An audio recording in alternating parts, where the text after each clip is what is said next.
दुनिया भर में बहुत सी फास्ट ट्रेन चलती है जिनकी स्पीड बहुत ज्यादा है और आज तक आपने बहुत ही फास्ट ट्रेन के बारे में सुना ही होगा। और आपने कभी ऐसी ट्रेन के बारे में सुना है जो दुनिया की सबसे धीरे चलने वाली ट्रेन है?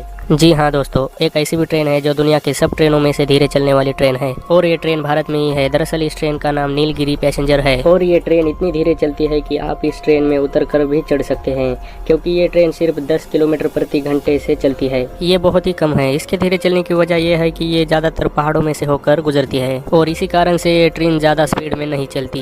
एक रिपोर्ट के मुताबिक अगर आप इस ट्रेन में से उतरकर चाय पी लेते हो तो आप फिर इस ट्रेन में चढ़ सकते हो।